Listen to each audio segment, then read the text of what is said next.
Yeah, I'm at 11. I'm at 11. Am I still clear? Eh, And we're maybe it's live. me. I don't know. No, Blake, you it's might, still a little low. yeah, you might need to shout, Blake. Hello! Maybe Hey, it's still, maybe it's just you a might have sound talked card like this the whole problem. time. My sound card's in revolt tonight too. I don't know what the heck happened. Spend all that money and it never works. Yeah, I'm using Oh, forgot the something. YouTuber standard. Yeah, I got a really I'm just using cool. my AirPods. I don't know how, There we how go. well you guys can hear me. I Yours can is hear you great. Well, perfectly. Steve, you're Clear. clear as a bell. I got Yeah. these little Just wearing over the AirPods. earbuds too. Yeah. Yeah, but anything Hi Steve guys. buys is like top of the line anyway, so it's gonna work. I No, mean, these are like 3-year-old AirPods. Like, no, it's not top of the. They're just. You guys have spent more on electronic soundboard and all of this kind of stuff. Like, and yeah, everything I buy is top of the line, sure, but they're just AirPods. not denying it. He's just Well, welcome saying he only everybody. wants to buy it once. Yeah, I yeah. don't know. Buy once, cry once. Yeah, try to turn your mic up, Blake. You're barely showing up. All right. Well, welcome everybody. Welcome to the channel. Tonight, our topic is how much do I really need for a trip? Um, who is got? Somebody's got some background noise. It's Buck. Buck, you got a lot of background noise. Usually this mic is noise canceling. Ah, what have I done? I can't hear the background noise. Oh crap. All right. Look at this. So anyway, here we are. Tonight's topic is what do we need to bring on a trip? So all of us have taken some trips, or at least packed to go somewhere for a motorcycle event. So let's talk about the things we do need and things we don't need. So this, we'll probably stay on track for about 5 or 10 minutes, like we normally do, and then get off to other things. So let's see how long we can stay on track. All right, Motorcycle is one. take the motorcycle. So A I lot less than you probably think.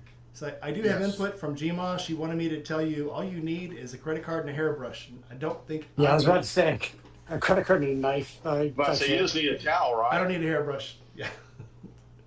Yeah. There's definitely things you need. But yeah, like Jake was saying, half the things you actually think you need. I have packed my first trip to Florida. I think I took, 5 pairs of pants, 5 shirts, 5 underwear, 5 pairs of socks.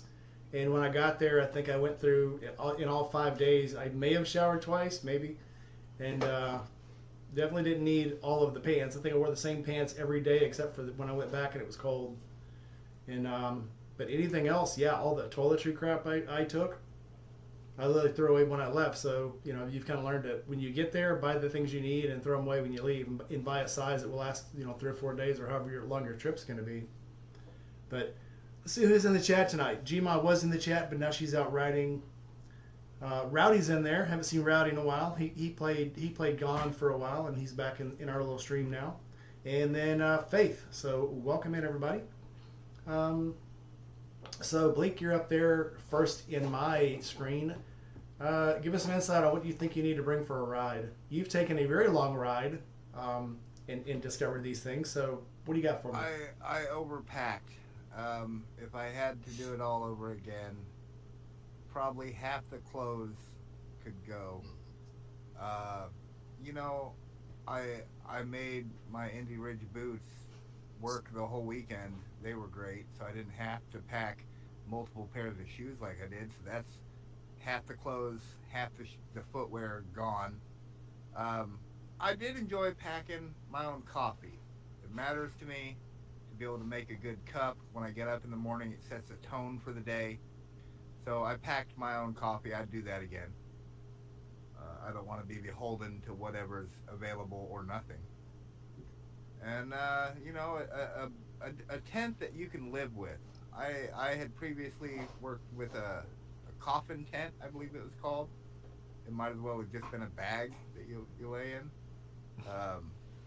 And Rainey, you have a very decent tent, so I think all the room I'd save not packing all the crap, I'd have a lot more room to pack a decent tent, and ultimately experience the trip in a lot better fashion.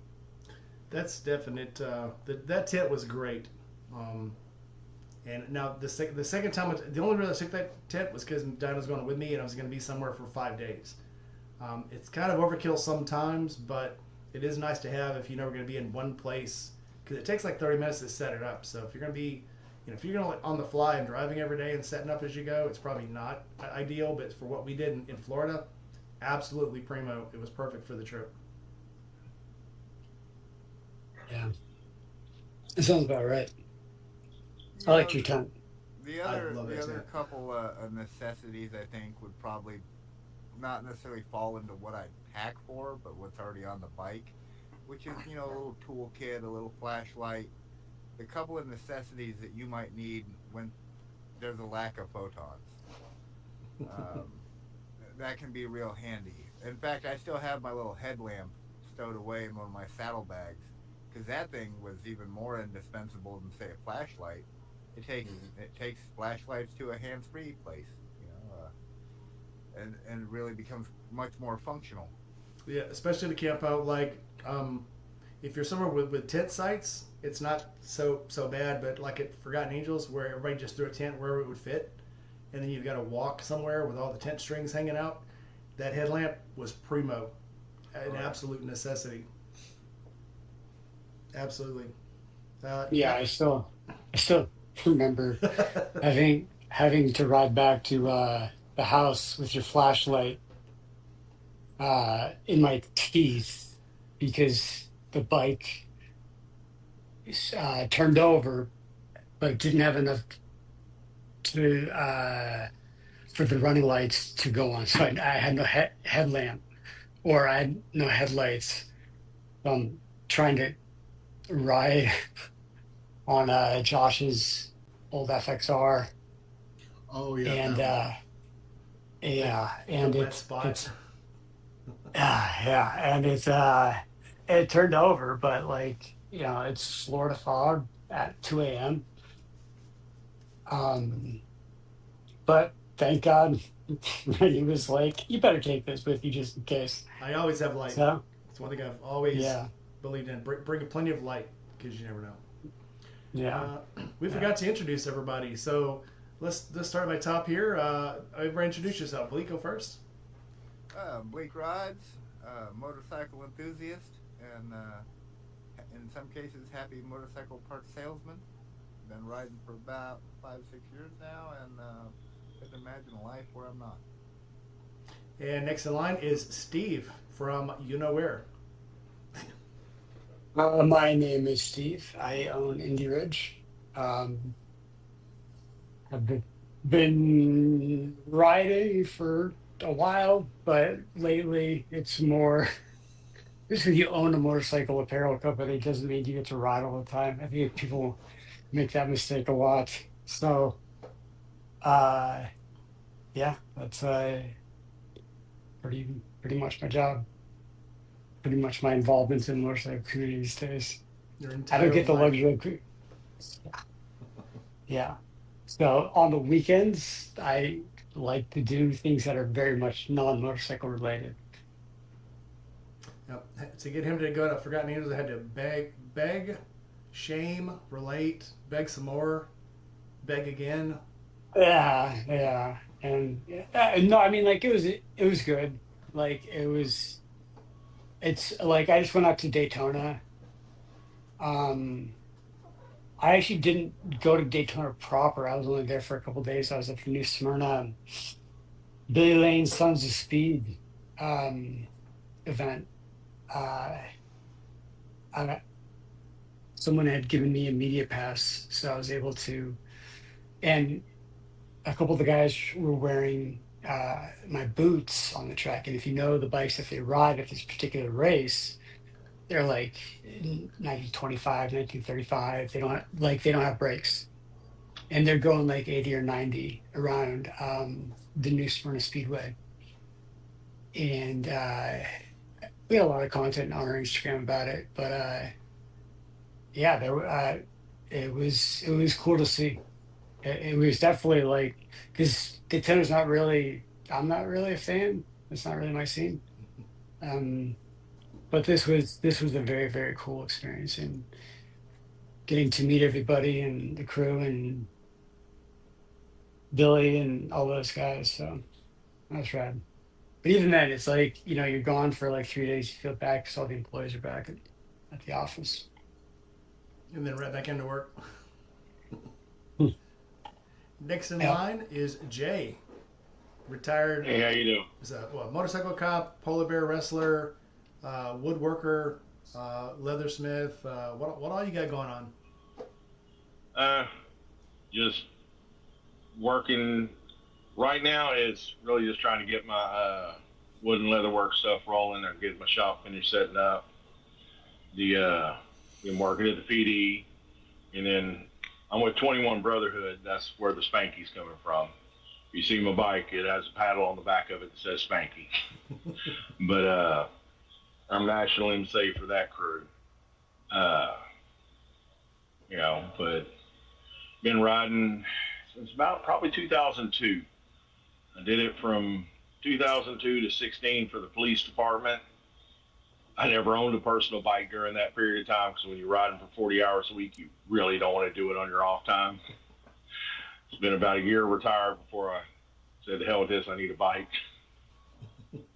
So, matter of fact, that blue one that he has, that was my bike that I bought right off, and my son has it now. So I did try to talk him into selling it to me because I took it to Texas. If you remember my event when I went to the safety ride in Texas, I borrowed that bike because Jay and his sister Amanda have been my friends for going on 40 years. Oh my God, 45 years. yeah, Jesus. you're that old. So am I that old? Wow. So anyway, so we've been friends that long. So I came down when I go down to Louisiana. I stay with his sister, and he graciously loaned me a bike, and I took it to Texas. And when I rode it it was a 60-mile trip to go there, and we probably were a 100-mile ride that day, and then 60 miles back to Louisiana, and I really wanted that bike. However, his son needed the bike more than I did, so and I absolutely understand. But boy, that was a nice bike. It was a perfect setup, perfect ride, awesome power. But Well, that's the bike he learned how to ride on. A lot of people kind of look at me kind of funny that my son learned how to ride on the Street Glide. They're like, really? You let him learn on that? And it's like, but the it was an kid's a awesome lot bike. like me. He has an overabundance of confidence. It just hadn't overloaded his ass yet. So, but no, matter of fact, he just fired up a new chapter of 21 Brotherhood. Him and some other people. So he's president of a local chapter now. Very cool. Then we have Jake from State Farm. Hey guys, Jake, Florida native, Alabama transplant for the last about a year now. Been riding since 2008. Can't see myself not riding ever again. It's hard to stay off of a bike, no matter how many accidents and I'm speaking from experience. Ask me how I know. As soon as you have that wreck, you want to get back on it because you're like, I know what I did wrong. I can fix it now. It's like a 3-year-old falling off a tricycle. I can do this. I know what I did wrong, and let me do it again. But it's no matter how many wrecks you have, how many accidents you have, the bike. I mean, it's just part of you. And I've seen people wreck their bikes and say, "Yep, I'm selling it. I'm done with this. I'm gonna sell it as soon as I can." And then a month later, they're like, "Well, maybe I won't sell it." Now, granted, this isn't the guys who go out and buy the big bike the first time and then wreck on it. Those guys, they're not meant to be on bikes. But once it gets in your blood, you can't get it out.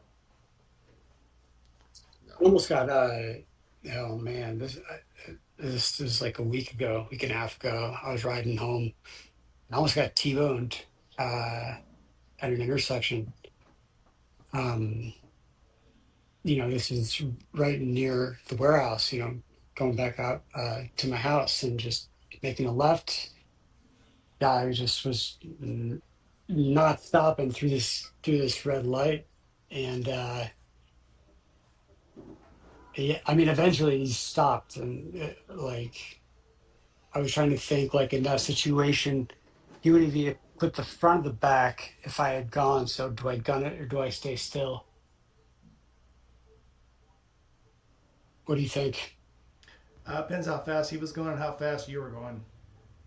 I was at a stop, so I was at a stop and I saw him coming. So it was either, but I had it preloaded, so I could have gunned it. But I don't know if you want the front of the bike or the back of the bike to hit the car if you're gonna get T-boned. If you're gonna get T-boned, I'd rather take it in the back because it's a little heavier and it'll kind of slow you down a little better. In the front, you're just gonna swing you like a pendulum. But Well, So I always keep the bike in gear and always hold the clutch in at a stop sign because I'm always scanning because as soon as somebody I see, oh yeah, I know a lot of people put it in neutral, but I won't no, because I know better. and You leave your exit as a 0 if you try to take it out of gear. yeah, for just a note on that, my time as a motor officer, one of my things they sent me to crash recon school. So I specialize in reconstructing in basically everything from 2004 to 2016 in the Lake Charles area. Anytime there was a fatal crash or bad one, I was the guy that investigated it. And I'll tell you now, you got to take a lick T-bone, coming from the side. Yeah, I'd rather take it in the rear toward the back part of the bike because the front. I mean, anywhere towards the front, you end up with your leg getting engaged in it. If you're lucky enough that at least you're freed where it hits behind your leg, it'll save you a whole lot of significant trauma. You'll deal with road rash and everything, but not like you will if you get caught full side toward the front or you're driving into it and your leg slides into that bumper or that fender. Yeah, and never layer down. The safest place, No. well, just like a car, safest place is to be on it, in it. Once you're out of it, you're unprotected, and you have no recourse to do anything but eat asphalt. My lieutenant got hit one time. He got T-boned. And we got there and we're all trying to figure out what the hell. There's a mark on the hood of the truck that hit him. And we couldn't figure out what the fuck it was. It was just a mark straight across from one side of the hood to the other. His wife got there and she looked and she saw that truck and she goes, "That's his heel." Sure shit, we checked his boots and you could see where it was ground down, where it went across the hood. Apparently that had been his biggest fear his entire life, was losing a leg. So Like having to have an amputated leg. And just as the truck was coming in, he kicked his leg up. His leg slid across the thing. You could actually take the measurement. It was his inseam length from the front of the truck. Oh, Wow. that's pretty good. Yeah, but you see things like that. It's like, what the fuck is that? And then the wife gets there and knows exactly right off without even having to think about it. It's like, really? He's probably said that more than once with her around. If I ever have to, if I get T-boned, my legs going up. Let's not forget Buck. Hi guys. Buck, he rides an Indian, but I guess that's okay. And his army. Hey, what's wrong with Indians? I actually looked at one. Welcome everybody. so Glad to you see like it everybody. because I know plenty of people who love them, but they're like, don't buy one because it's just a pain in the ass. Buck, what do you know? Now, I've seen Buck's bike. It's pretty badass. You've modified it a lot. You got exhaust on it that actually is killer. But It's kind of a wolf in sheep's clothing other than the exhaust. The exhaust is kind of like it tells on the bike, but So is other that than true? that, it looks pretty much stock. That it's a pain in the ass or no? I'm sorry, Steve. What'd you say? he said, is the bike a pain in the ass or no? It's like me. It's different. And there's a story I'll get to later on in the show about how I came to acquire an Indian motorcycle. But back to me and who I am. For those that don't know, I'm a motorcycle enthusiast. Anyway. Who pretends to be. Yeah, so I was looking Truck at driver. that. There's a couple other bikes I wanted to try. Tried out the Pan America at Blackmore Ranch a Steve, little you while cut him ago. off. What? You cut him off. Go ahead, Buck. Oh no, T-bone. it's fine. It's fine. We're all community here. Introduce yourself. I'm just a motorcycle enthusiast and have been since I was old enough to get on a dirt bike when I was a kid. I actually started out on Cool.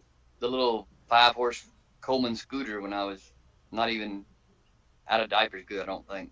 But then didn't get my license, my motorcycle endorsement until 2013. So I was riding dirty for a lot of years, and it taught me a lesson. And I'm pretty much ride bikes when I get home, because being a truck driver, I spend 90% of my time on the road with delivering goods and services all over this great land, and don't have a chance to enjoy it on two wheels. So how many bikes do you have now? I know I can count the number of bikes you've had. How many do you still have?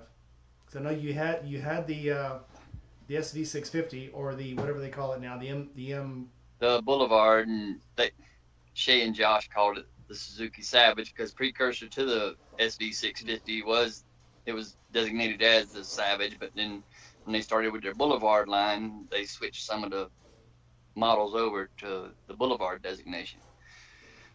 And that, speaking of that bike is kind of still mine. It's in the hands. I placed it in the hands of Jared Weems for us to do a collaboration build on it, and it's been put on hold due to things that he's got going on with his builds and his commissions on stuff. So we're going to get to it eventually. Right. But back to how many bikes I have now, I've got two. This time 2 years ago, I had a shop full. I had like 9.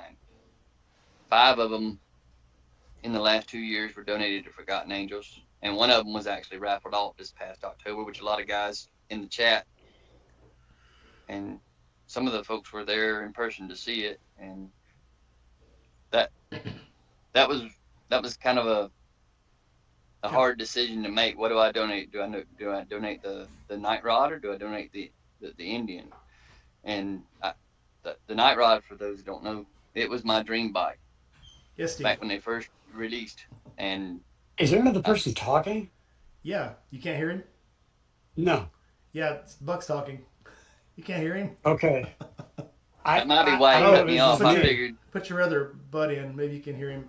Because some people that say they can't hear both conversations is because they only have one bud in. And since they're both in, that's weird.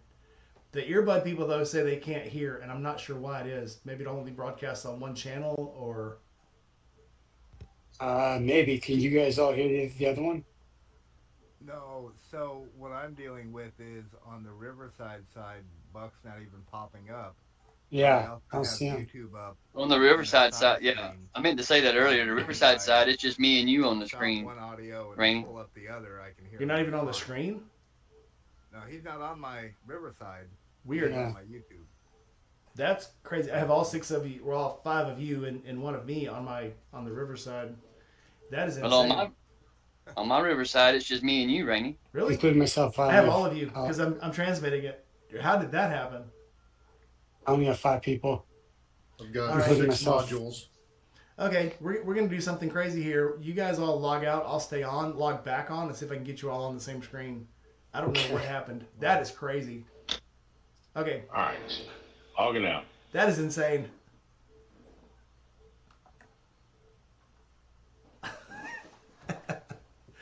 Only that's show business.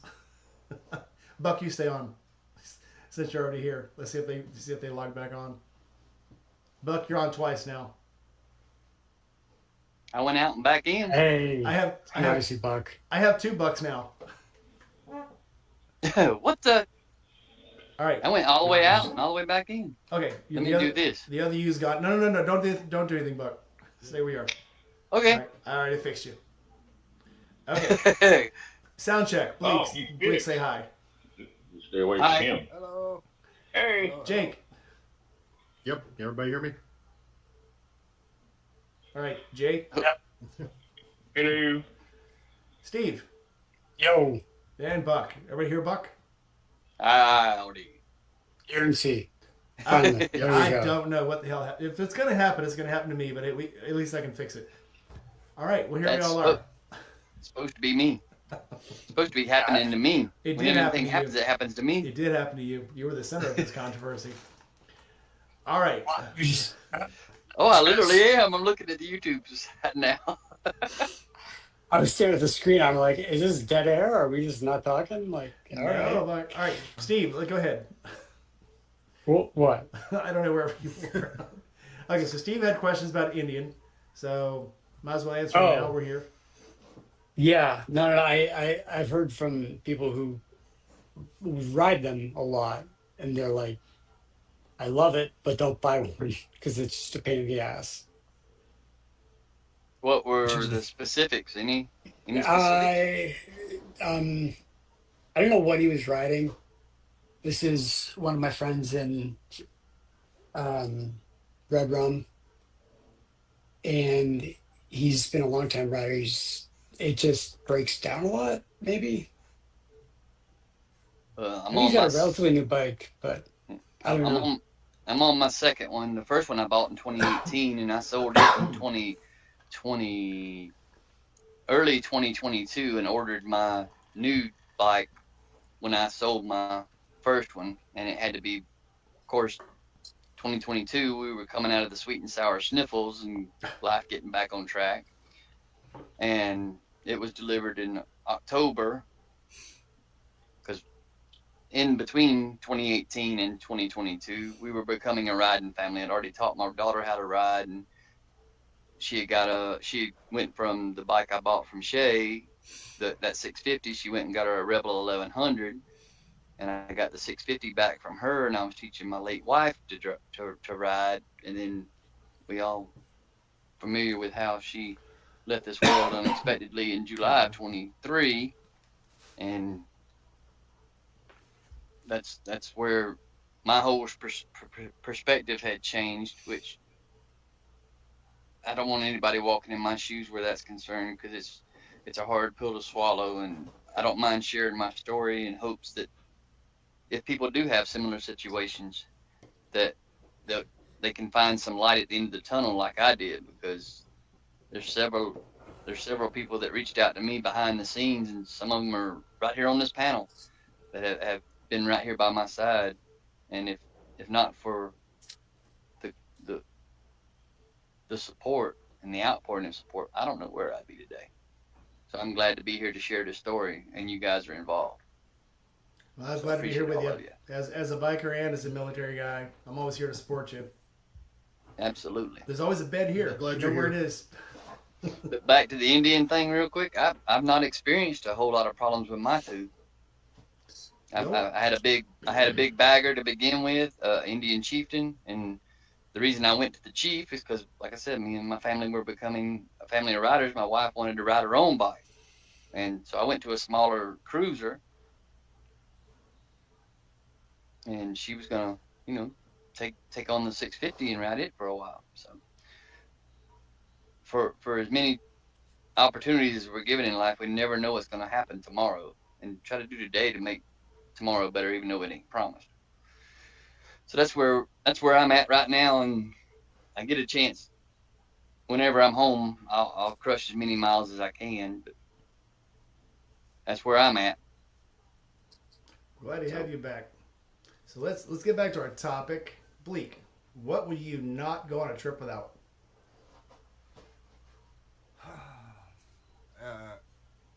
A couple of portable batteries.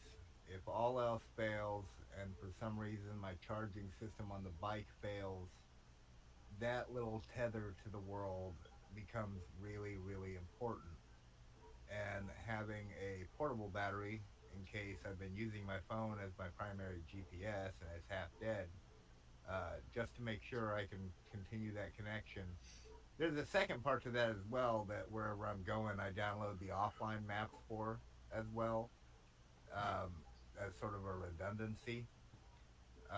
It's I don't plan to fail and I don't fail to plan kind of mentality. So for me, a big one is just maintaining that tether that I have. It For me, it doubles as GPS, but my primary communication, and it's pretty important because if anything serious happens, my ability to contact help or find help or get help, my ability to find my way out of that situation becomes even more important. And if the bike is the problem, I gotta have that. So um, it almost feel like, riding across country naked without it. I know a lot of other people have like Garmin's and stuff. I know Garmin used to be a real big thing. It used to be part of pre 2008 or something. It was even part of Harley's sort of planned suite for how you did your navigation before they started jumping into the navigation business themselves. But now with the way things are, that phone is that phone is really a lifeline. It's the telecommunications wonder of our age. It is amazing when I take trips now. I used to trip with a map, with the Rand McNally map, the big fold out, 182 page ones, and that's how I got everywhere. And it's weird that I used to go from Jonesboro, Arkansas to Tampa at least 10 times a year on business, and I would drive it in a company truck. And when I started driving it to Forgotten Angels, I took the exact same roads, exact same back roads, the exact same way, but with a GPS. And even the back roads were the same. And it's weird how even 25 years ago, I could use a map to find the exact same roads to take, even the back roads. But now I'd be helpless without a GPS. I don't know if I could do that just out of practice. Well, and there's some calling for something like that. This will run us a bit off topic if you don't mind, but Nope, go for it. I've recently been working on the story of the Hoka Hay. And if you're not I saw familiar that. with it, yeah, if you're not familiar with it, it's a bike challenge that started kind of rocky, but now in the 2020s and above has really become pretty fleshed out as far as what it is, as far as the ride challenge. But it was a throwback for the Lakotas that wanted to still embrace their warrior heritage, but now in 20, this started in 2010. At that time, there's no great wars going on. There's no real tests of the metal as there used to be. So a guy named Jim Red Cloud came up with one. He said, "I want to travel from here to here with no GPS. I want to sleep next to my bike just like the warriors had to sleep next to their horses. I don't want hotels."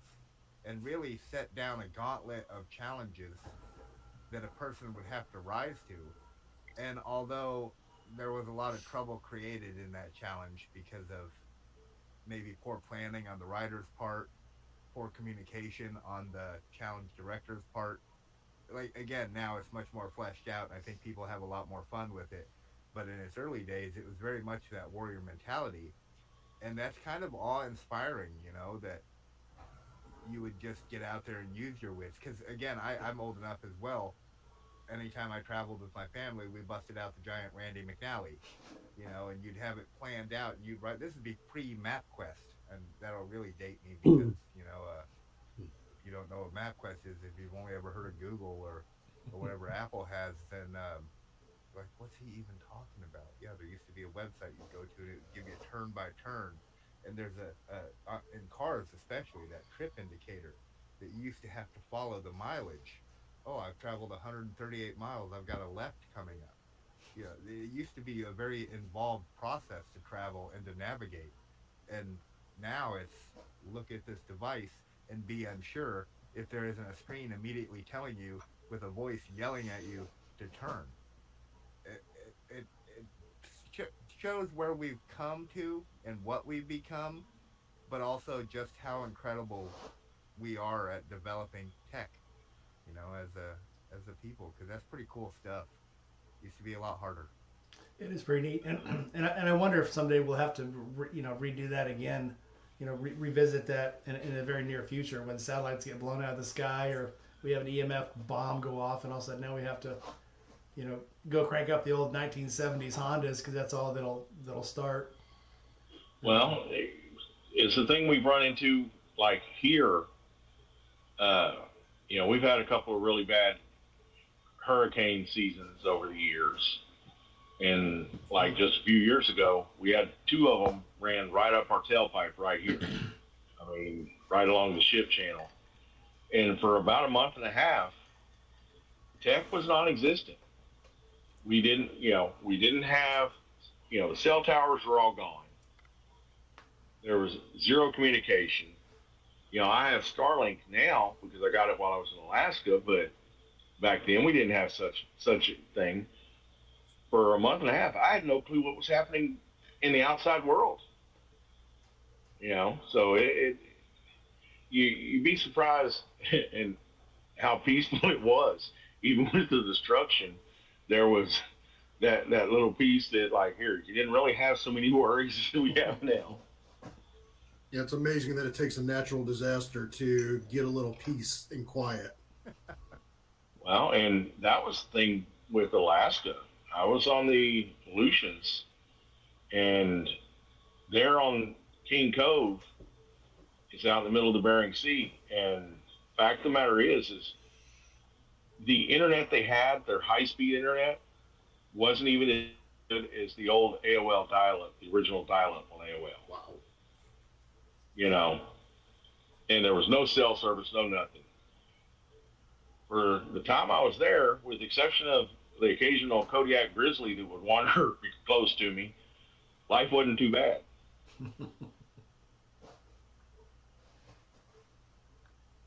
All right, Jake, what would you not take a trip without? Not counting beer. I know you'll have beer. What else? Well, being that most of the trips I take are some kind of camping, of course, some kind of tent, air mattress, but if I'm going to be anywhere for a couple of days, I'm definitely taking baby powder and dude wipes.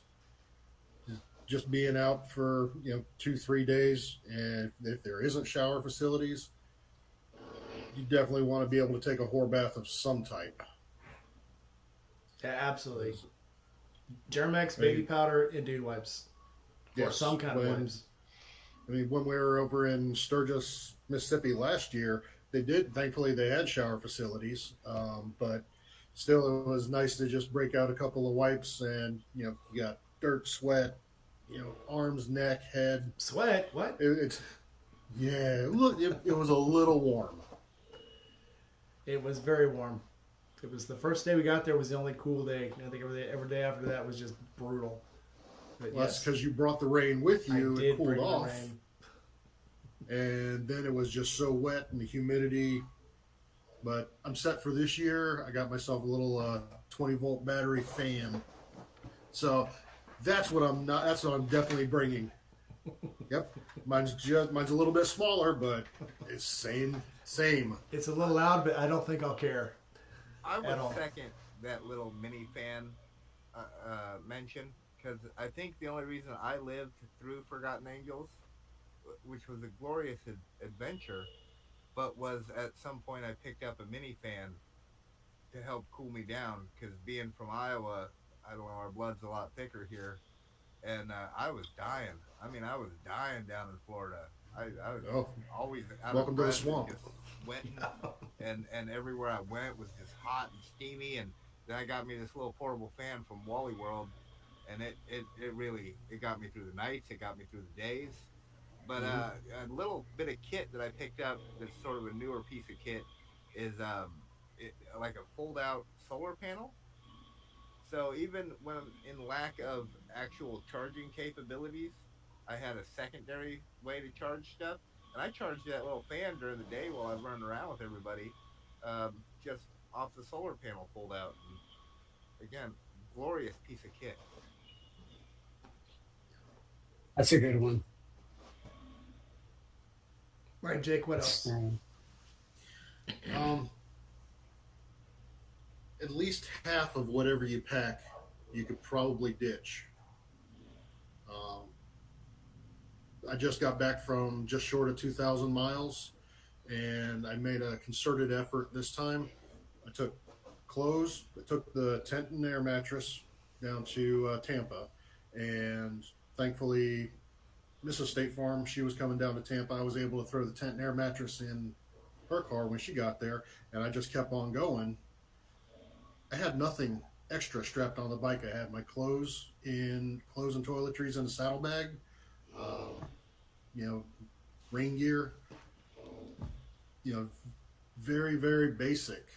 And I didn't want for anything. If there was something I needed, there's a CVS, there's a Walgreens, there's a Walmart. You run out of shampoo, soap, something like that, toothbrush, toothpaste, and like you said before, use it for the weekend, use it for the week, throw it away when you're done. And it was great. I finally underpacked. Actually, it wasn't underpacking. It just wasn't overpacking. And that's a big plus. So here's a question for you: for a camp out, bar soap or gel soap? For camping, some kind of gel soap, We're wet losing. bar. Put it in a Ziploc bag or find one of those little storage dishes. No, just the gel soap and be done with it. I agree. There's your to throw away at the end, and if you can, so I have a little refillable one, and once it's empty, it's smashed down to toothpaste tube size, and throw the Ziploc bag, and you're still gonna be good. See, my views on this have changed a little bit because I used to always carry a little travel bottle of body wash in a little Ziploc bag, but then I found versions of the Doctor Sasquatch soap Hmm. that has like pumice or little bits of abrasive in it. And I rather you can break a chunk of that off, throw it in the same little plastic bag.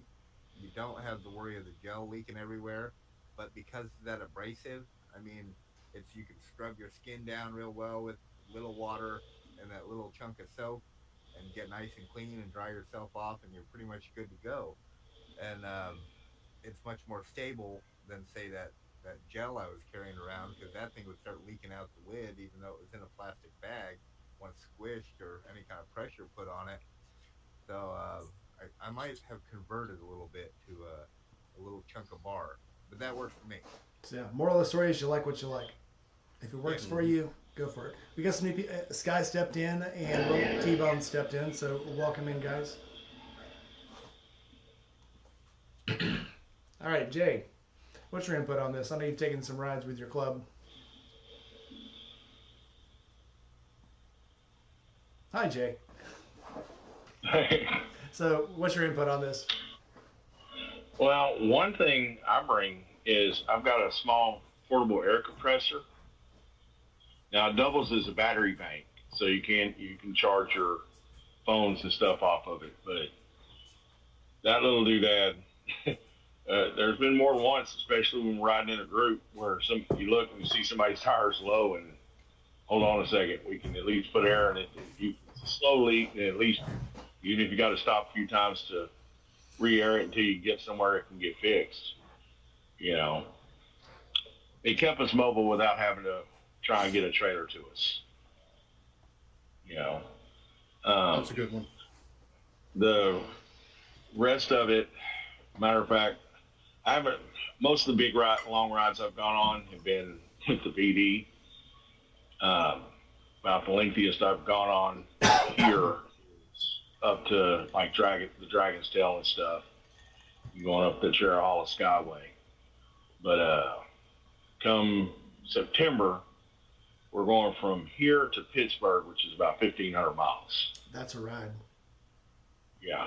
I forgot to say hi to RA650. Welcome into the chat. Another old friend of mine. Um, I have started bringing, so I have a tire plug-in kit, but instead of a compressor, I bring CO2 cartridges because they're a little smaller. They stay out of the way.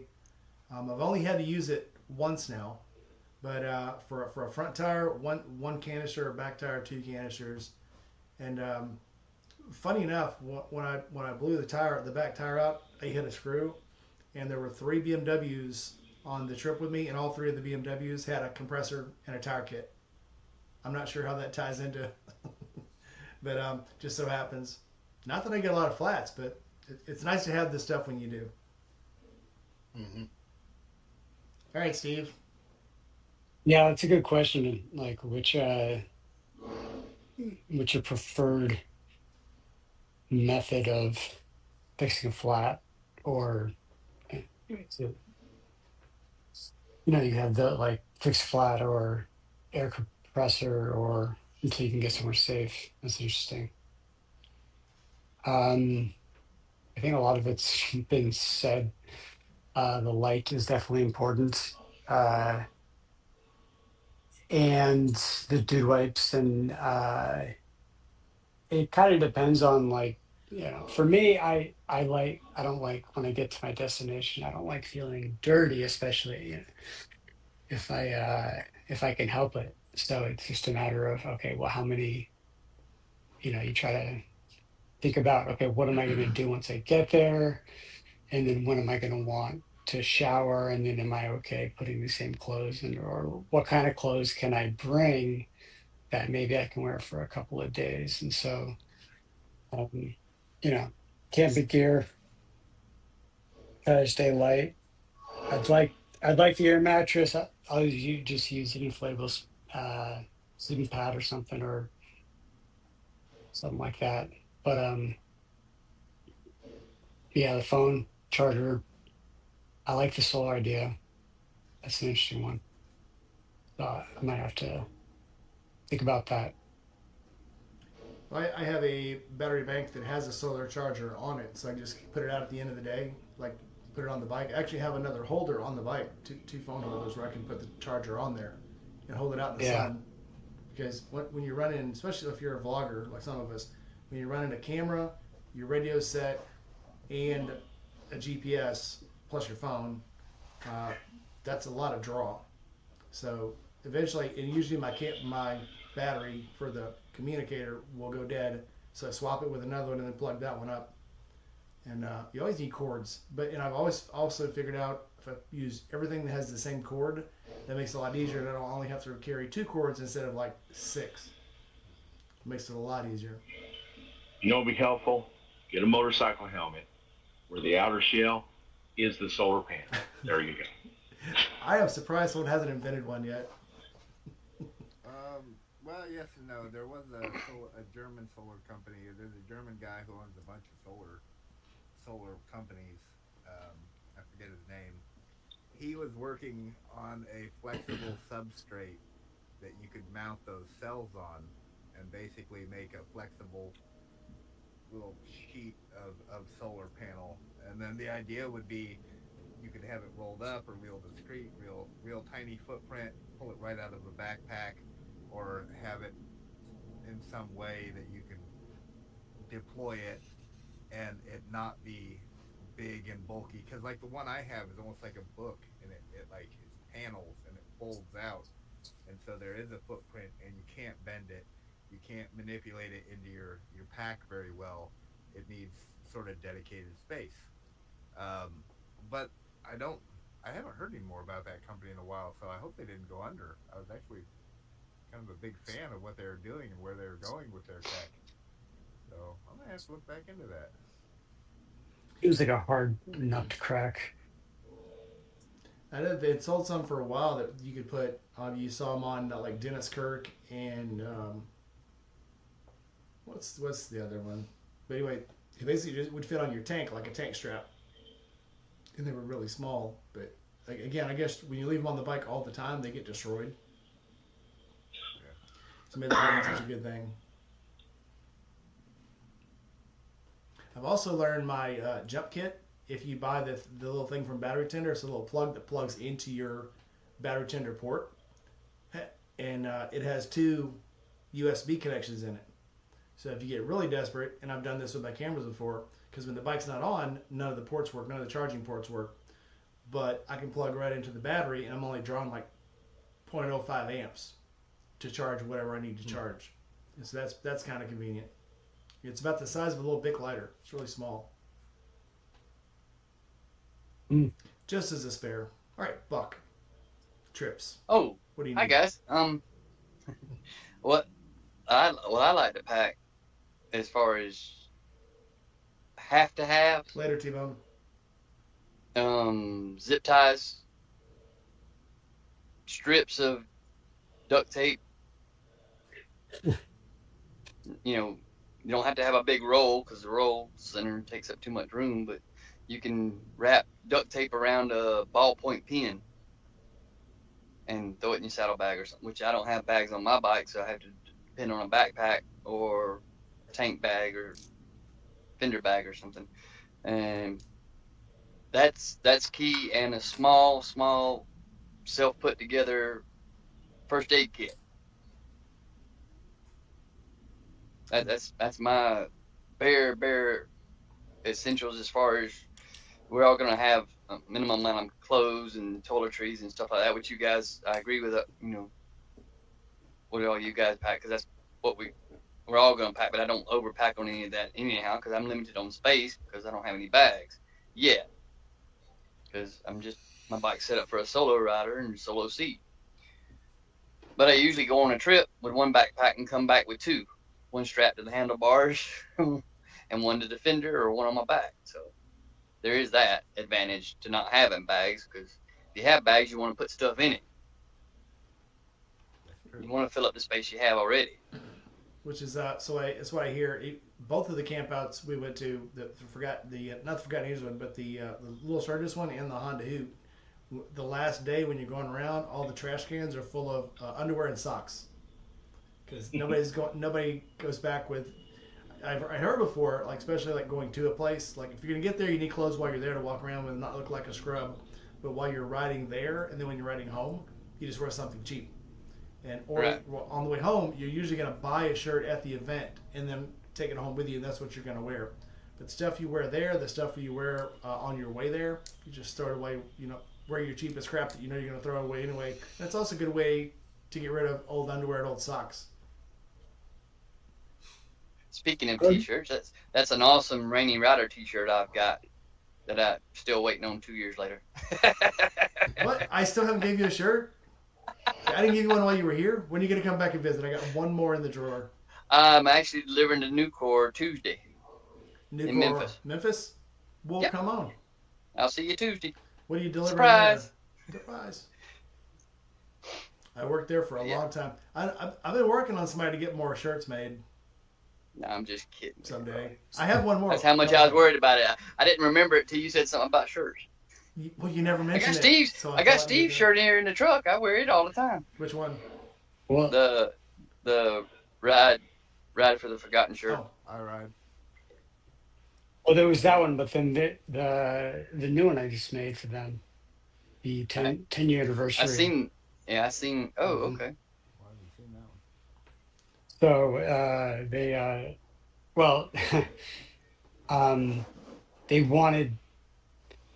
Cindy wanted, they had a friend put together a logo, and some people don't know the difference between a logo and a drawing. And it's like, so they sent it to me, and it's like, well, that's a nice picture, but it's not a logo, and it's going to be really complicated. So the art director, designer, and me, I was like, all right, I got to rework this because logos have rules. They literally do have rules. So 20 years of practice plus 5 hours of actually working on it made the logo, and then had it screen printed and sent off to Florida. So so that's their 10th anniversary one. It turned out great though. The thing with printing on my shirts is it's difficult because it's a poly blend, so you can't just do a direct transfer. And I hate plastisol, so it's you have to use a water based, and then you have to keep the humidity right. My screen printer could tell you more than I could about this, but it's not easy to print on my shirts. It's probably why I don't have shirts with my logos on them yet. My logo looked great on it. Well, yeah, but I think we use plastisol, and that's what I want to avoid is plastisol. I want it to not, because it doesn't breathe. And like the nice part about my shirts is they're comfortable, they stay comfortable, and they breathe. So heavy plastisol, it kind of affects the drape, like the way it fits, the way it wears. Now, are the hoodies made of a different material? Because that thing seems to trap heat like no tomorrow. And the shirt is very comfortable and breathable, and I can wear it all day and not have any issue with some of the heavier materials. But the hoodie, holy smokes, that is the warmest moto hoodie I have found. And I tried a couple, and the Indy Ridge one is hands down my favorite because it actually acts as a hoodie as well. So I killed that entire production line. So the people who had, and I still have some of the hoodies left, but they weren't. Uh, I didn't think that they were good enough to be sold. And because, so the reason, I mean, there's a lot of reasons why that's a warm hoodie. It's got a Kevlar blend in, and so it is warm. The problem is it's a Kevlar poly blend, um, and that's going to trap a lot of heat in, and it adds weight. And there was a lot of things I didn't like about it, so I actually scrapped hoodies for now. And so riding shirts are actually in, I hope by Q4 end of the year, but I'm not using Kevlar. I'm not using Aramid. Um, it's it's a high tenacity um, polyester, and it can it can pass AAA certification. So there was just an article about I don't know if he was doing like MotoGP, but all those guys are wearing Alpine Stars full leathers or kangaroo leather. That's great. It's really expensive, but it's heavy. It doesn't breathe. But there was this one guy who was wearing basically a variant of the material that I'm going to use as his entire suit because you can't ride. I mean, you can't race in those races without AAA certification. Steve, hold on a second. Jay, what are you doing? There's something in your background making a noise. I I don't just know. Must walked be. over to a different screen for a second. Oh, Jay or Jake? Jay, yeah. Ah, I only got the air conditioner kicked on. That's it. Okay. I think he was just moving his chair, but yeah. So I don't want to go back to Kevlar because it's heavy, it's expensive. I mean, this new stuff's really expensive too.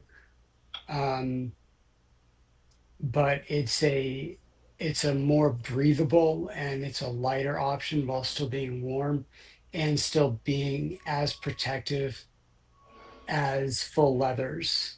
And it's not in use at all here in the States. It's barely being used overseas. This is kind of new technology. And I've been working, Mike, you've probably seen it in our Slack talking about apparel, Yeah. maybe not, Yep, I follow. are the riding jackets. So that hoodies, I was making the same material, but hoodies are actually really, really, really hard. It might seem easy, but it's for this one, it's really hard. So I was like, you know what? Because I already had a pre-production version 3 that I just wore every day because I liked it. It was warm. I was like, you know what? This hoodie's just not draping right. It's choking me. Like I'm going to jackets. So I'm working on trim right now. So like the buttons and stuff and inside neck tags and all the things you need to do when you're developing a new product sure. and then put that into production.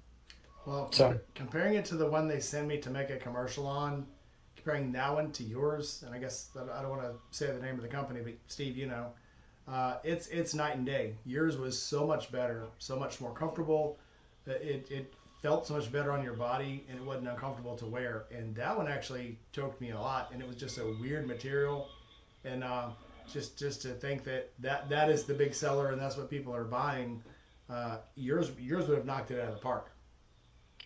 it still wasn't good I know enough. you weren't happy with it, but it was so much better. Yeah, it just wasn't. Nah, it just wasn't good. I mean, I might bring it back sometime, but I don't think it's going to be the same. Like I'll revisit it at some point in time, but it's gonna be it'll kind of look like a flannel essentially. Um, but it's not really a flannel. It's a AAA certified uh, riding jacket. And see, this past year in Iowa was a very hot, very humid year. I assume this summer might be somewhat similar. And the three, besides my helmet, three biggest pieces of apparel that I really bit into was my airflow boots from Indy Ridge, my this pair of Harley gloves I picked up down at Burt's Barracuda that are real nice leather on the palm, but all mesh on the back. Man, they keep Mm, your hands cool, especially on a long, hot day. And then First Manufacturing released a Moto Mesh vest, and I'm a fan of vests. I wear vests. I've got an old school, denim heavy Odin one. I've got a big heavy duty one with like the Kevlar, and it just weighs a ton. But the safety gear for me, it only matters if I wear it. And yeah, and one of the things I've learned is, especially if I'm just doing the quick around town jaunts, I'll often opt for not as much gear. So then it becomes even more important the pieces I do get myself to wear because I'm just jumping across town. I don't need to full, you know, fully suit up, and which is a calculated, dangerous decision. But the Indy Ridge boots, those gloves, and that vest are like my go-to pieces now because they all promote airflow. They actually have that breathability and some safety features that give me the best of both worlds. yeah. That's kind of my goal in general. It's just stuff that like you don't have to. It's like it's just a jacket. Like I don't I want to wear think about when, wearing it. and it's like when I don't even ride to work, just the pre-production one that I have. Um, I'll just wear because it's comfortable, and then not because it's like I need the protection. It's just I like it. It drapes right, it feels right, and it's comfortable. So um, and that's it. That's a very good important point that most important protective gear is the gear you wear. You can have all that in the world, like all the gear in the world, and if you don't wear it because you don't, it's a pain in the ass, then Right. doesn't doesn't matter. Yeah. So Kenny's got a question. What's y'all's take on rain gear? Like, what do you use? Um, Buck, I guess you go first. Yeah, since you ain't talking much. Well, don't have as much experience riding, and that's about the only limitation I have. Other than when I do, the rain gear I do pack, it's it's the it's basically the generic frog togs that I have. I mean, I know that you got to keep them away from exhaust and stuff because it's basically a Tyvek suit with high vis in it, and that's all I've had because I don't ride much. But when I do ride, I crush some miles, but it's few and far between. So if I'm packing one for just to keep on the bike in case it rains, I'll wear something small like the small hike. What was it called? Hiking trail from Walmart. I can't remember what the name is, but it's thin. It looks like a Tyvek suit. You can actually see the threads in it. It's just really small. And now if I'm gonna go on a long trip and I know it's gonna ride, I bring Gore-Tex. My Gore-Tex the military gave me, I still have, and that's what I wear because it's a little oversized. It goes down over my gloves and go over my boots. It's really long. It's not too heavy, but it's got zippers where you can unzip it if you get too hot. But it also works as a good thermal layer to keep the wind off of you on long trips. Because even in like 50-degree weather, if it's not hot, the wind will start trying to just kind of get to you. So just to keep the wind off of you, to keep your one from dehydrating and just blow, wind jamming you. But two, just in case it rains, you want something heavier because you're going to be on the bike, not for just like 15, 20 minutes. You're going to be on the bike for like 3 or 4 hours in the rain, and you need that extra protection. So going to work, I have a little small little one that can roll up like the size of like this. For going on long trips, like for guiding needles, I bring the big kit because you never know what you're going to get into. Well, and for like if you got to be stuck in it for a longer period of time, at least down here in Louisiana because it's friggin' hot. Period. Um, Something that's actually lined. The ones that are just the plastic gear or whatever rain gear on the outside, but aren't lined, dude, you'll end up you're in a sweat box. Having that little micro mesh or whatever fiber liner inside of it makes a world of difference. BD used to provide us with some, and we went and bought our own. And once we took a while to convince them, and finally they started actually purchasing it for the guys and everything. But no, the lined ones, if you're going to be stuck in it for any length of time, at least if you're in a hot climate like Louisiana, yeah, you know, I mean, you've seen the old exercise suits. They just a little plastic bag on somebody and how they sweat. That's what you end up with. Yeah. Yep, good advice. 2-4 says he's never owned riding gear in 30 years. He just rides and dries off. I am not that guy because I know, even so. There's this thing called exposure. Even in warmer weather, you get wet, you're gonna start losing body heat, and that shit gets to you. So yeah, for small trips, Well, sure. and at the very least, bring the pants because the problem is once your tank gets wet, your day is over. Yeah. My day's just begun. No, I'm just kidding. Yeah, when it's real hot, real humid, once the swamp ass starts, it's all day long. Thus, the baby wipes and the powder. I roll the frog togs, same as Buck. I've found them pretty handy. I like that I can really, really, really roll them tightly, and they take up very little room. I've got the top and bottom, and I ordered both in a size larger. That way, if I'm wearing my riding jacket, I'm out doing long haul mile crushing. I can pull over on the side of the road and be, water resistant up in just the snap of fingers. And I like that I can just throw that stuff on. It's oversized. I don't got to take a boot off. I'm pulling this stuff on the side of the road, and it's going to get me to where I'm going next. It's not near as resistant as some of the other stuff out there, but for space, for functionality, and for price, it was perfect for everything I've done so far. The other one I got from a little tip from Ryan Fortnine, which was packing a pair of surgical gloves because almost everything I own has stitches somewhere. And the one place water will find its way is first through the stitching. So no matter what I have, unless it's made of rubber, I just factor on eventually it's going to fail. And it did on my way back from Eureka Springs with meeting you, Rainey. I got caught in some torrential rain, and my gloves soaked through, and I was cold, and I had already been riding for about 2 hours, and I'm just riding through more rain, and I pull off a little place, and that little pair of surgical gloves became worth their weight in gold because I put them on my hands, I put my wet water soaked gloves back on, and now my hands were still cold, but they weren't wet, and that mattered because after about three more hours of riding, I had begun to dry off a little bit. I had gotten out of the rain, and my hands had warmed up. Now they're all wet from my own body moisture, but they had warmed up.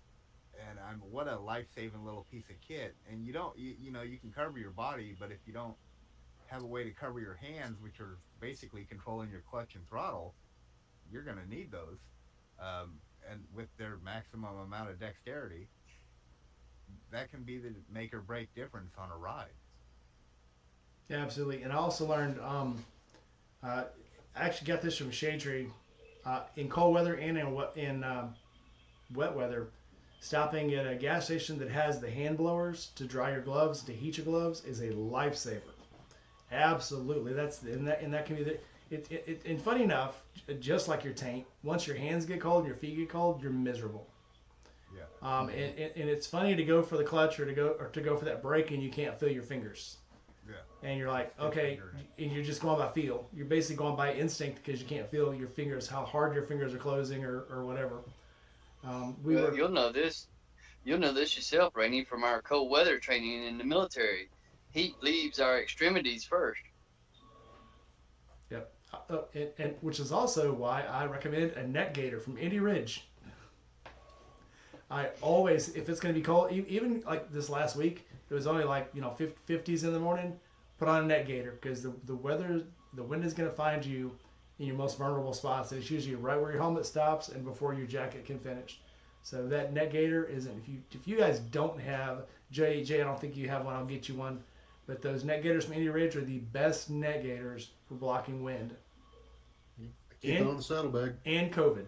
They'll block COVID. That's okay. I was just on the website looking at shit, so I'll add that to the list. Add to cart.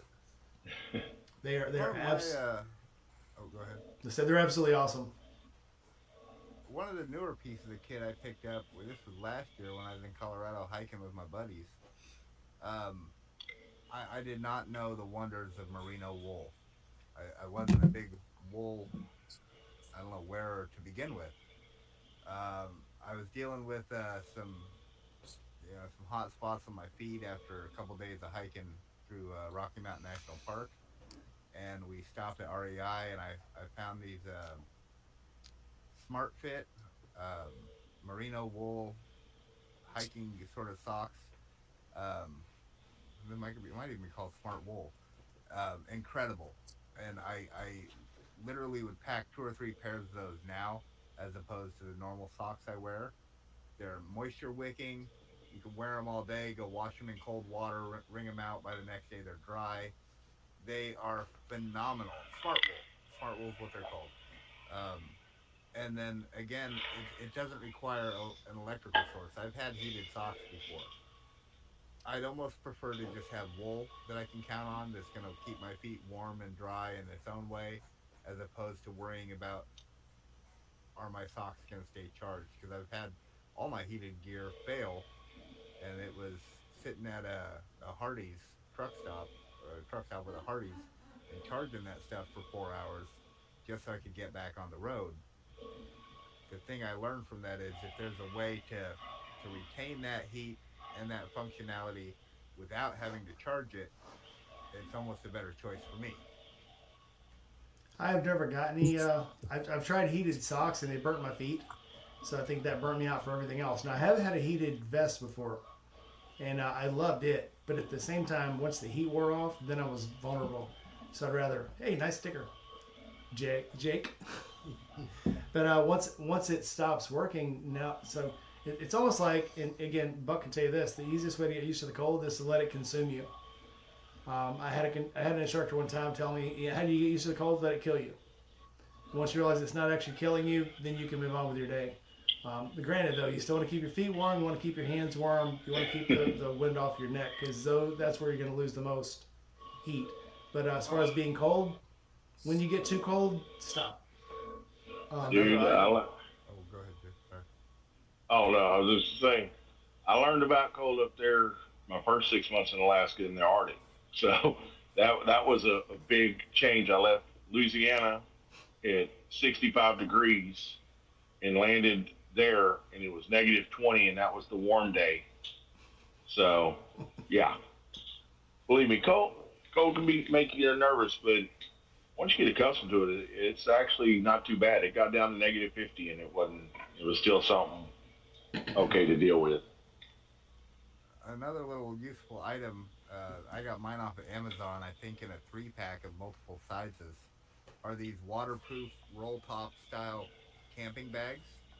I put all my underwear and all my socks in one of them roll top bags. I put all my camera gear in another one.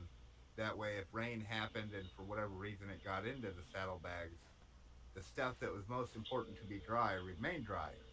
Now, the second benefit of those little bags were as I went through my trip, as the weekend progressed, and I had clothes that were, soiled, not great, stanky, I stuck them in those solid rubber bags and rolled it up just like a laundry bag and didn't have to worry about all that because that stuff was locked away.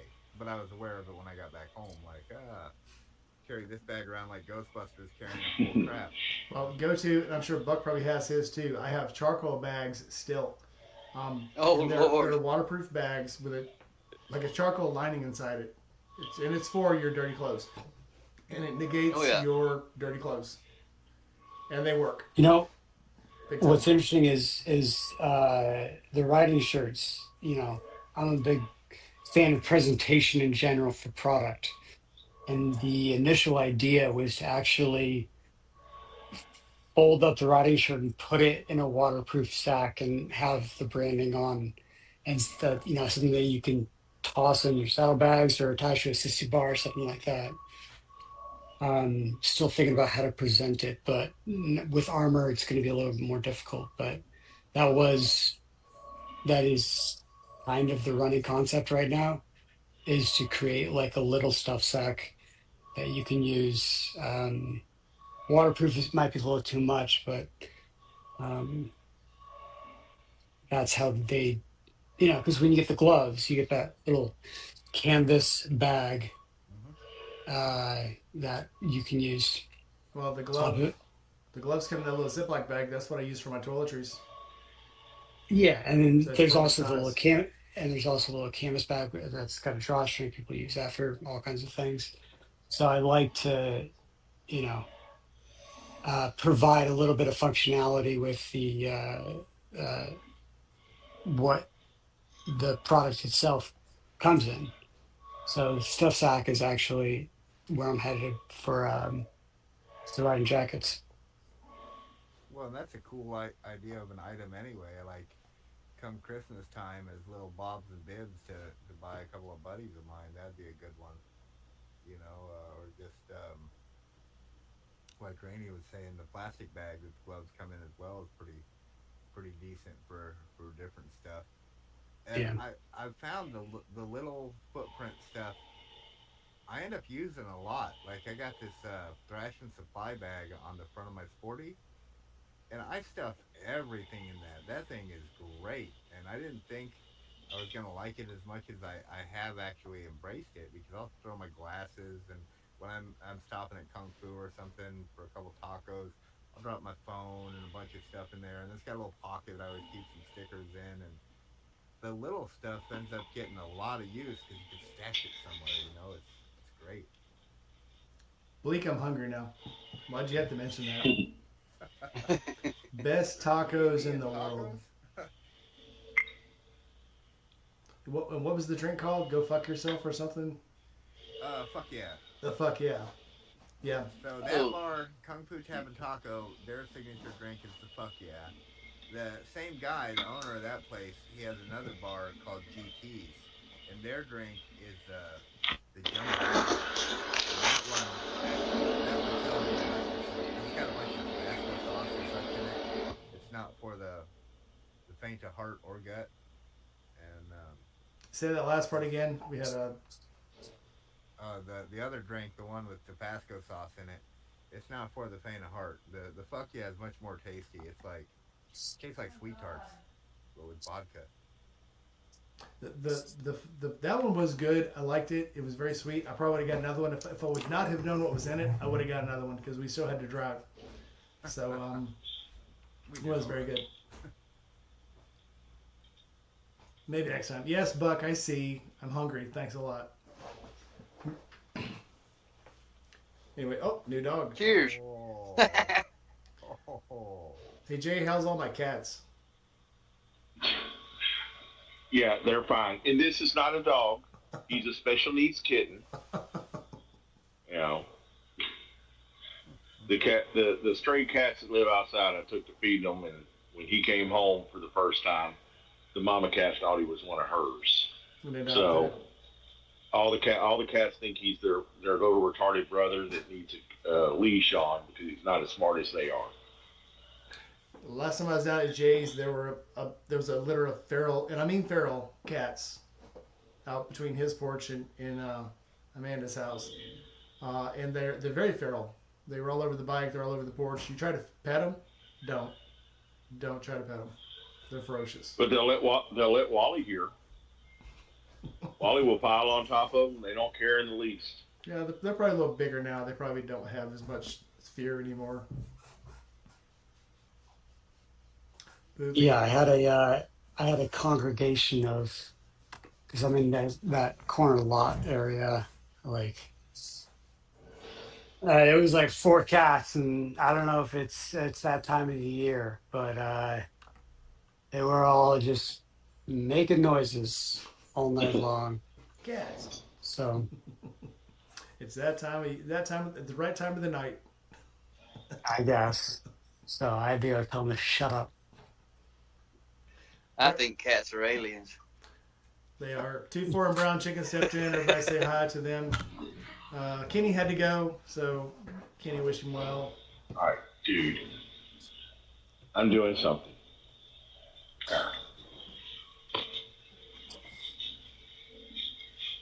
Also, I gotta. go ahead, Steve. Oh, this is going to take it way off topic. I had a question about wood. Yes. To the woodworker. What you got? Pine, slats of pine that I want to seal, and kind of weatherproof them a little bit. What do you recommend? They're just being attached to a galvanized steel water cistern, just to make it not look like a galvanized steel water cistern. And I want to just kind of Thompson's water seal actually works pretty well with that. Yeah. I mean, it's basic. You don't need anything fancy. Okay. You know. And being from South Georgia, if I can put in a word, because we got pine timber farms all over in the South, and one of the old school tricks, kerosene or diesel fuel. Effectively creosote. I'd be real quiet, hush hush in California about doing that though. Kerosene or diesel fuel, and what you just On the pine. and So, like you just brush it on or you coat pour it. it on and brush it on. Coat it on just like Thompson's water seal. Just like wax. Effectively, it's you've seen wooden telephone poles, right? yeah. That's creosote, and that's kind of effectively what he's It's a talking blend. about. It's a blend of diesel fuel and kerosene and diesel. Right. And it kind of just locks it in and keeps the insects out of it and everything else. Yeah. It's not necessarily going to be pretty, but. Oh well, I wanted to kind of stay nice because I've just got this huge cistern in my backyard, so kind of want it to look well. You know what you can do? Go to Lowe's. If you're not walking on it, go to Lowe's. You can get some. You can get wood stain in different colors, pretty much, any color of the spectrum, and you can stain it and then put the Thompsons over it, and that way at least it's kind of, you have the colors that you want. This, you want brown, you put brown, but if you want red or blue, you could. Well, I mean, I just want something transparent that makes it look a little darker. That's it. I got you. So Thompson's water sealer. That's all right. I've used a bunch of that stuff, including the Minwax waterproofing and a couple of knockoff brands, and that Thompson's is worth the bucks. It actually does the waterproofing. It looks nice and it lasts. It lasts a while. And if it's going to be in contact with water a lot, make sure it's pressure treated pine. Well, it's not going to be in contact with water, so on the outside of the cistern. It's just for looks, essentially. Well, so what I mean is, when it rains, does it run down the cistern? Will it run across the bowl? No. It goes into from the rain gutters. I had them. I rerouted it directly to the top of the cistern. And that'll last you a few years. I mean, it's just like, the wooden privacy fences, the way they wear. I mean, that's what you're going to have to think about. It'll last you a number of years, but then you're going to get to a point where you're going to go, okay, I need to replace this. Yeah, and the nice thing, the way I'm doing it is each slat is removable on its own because, well, it's a project. There's a But many companies coming out with vinyl planking that looks just like wood. Yeah, It's yeah, expensive, but it's more durable and it lasts 10 times as long. and yeah, if it gets dirty, you break out a pressure washer, you wash it, and it looks like new. You know, yeah. so you have those things like that, or or even the composite lumber. Decking. You know, the composite decking, like you said, you can get that. It's plastic, but you're not worried about. It's for a look. It's not for. But even that Yeah. stuff's more durable than wood is, and you'll be a lot longer lasting with it, and not have to mess with it a whole lot. You know, I I did it just with a pressure washer every couple of years, but that'd be about it. I needed something that was like 2 inches wide by about 3/4 inch deep, so I guess a Okay. 2x1. So I Well, don't have a table. I don't have a table saw, and they're long, so it's my options were limited. But I think I already bought all the slats anyway, so okay. uh, yeah, I'm yeah. about to say something you might want to look at if you don't have a table saw. Is a lot of areas have like workshops that you can pay to go use, where they got all the tools right there. So if you ever need stuff like that, you might want to look for something like that in your area. Yeah, our Menards is here in the Midwest usually have a yard saw that is right there by wherever you buy your lumber. You can cut all your lumber up before you ever load it in the truck. But that does Yeah. require you to have one of those places that has a big lumber yard and doesn't necessarily charge you for that. I just lined them all up, used a hacksaw. If it works, it works. Hey, Now I'm sanding them and cleaning them, and then I'm gonna let them dry, put on some Thompson's water sealer, and I'm gonna use that new outdoor Velcro where it's not actually like hook and loop. It's like they're just teeth that lock into each other. Um, um, when you go to put those together, you may want to put that water seal on them before you put them attach them to the structure. oh yeah, Um, yeah, yeah, yeah. I well, will. no, because if you treat it after the fact, then you're gonna have parts where like they're mounted up onto the frame. That part ain't gonna be protected. No, no, no. So like these, like there's like a nail that sticks out tight. It's complicated to talk about, and I guarantee you nobody wants to listen to about this. But it's like I used galvanized steel wrap with basically hanging, and I put them, and I have a little there's a nail at the top of the plank that sticks out a little bit, so it holds it in place. And then about halfway down, I use a Dremel to because the cistern has like a 3/4 inch um, Brace. rib essentially. So I have to get them flat. I need to hollow out just like a 3/4 inch by about half an inch, and then it'll fit nicely up against it. So I'm gonna cut them, sand them, treat them, and then put them on. But that's my project for the weekend and next weekend.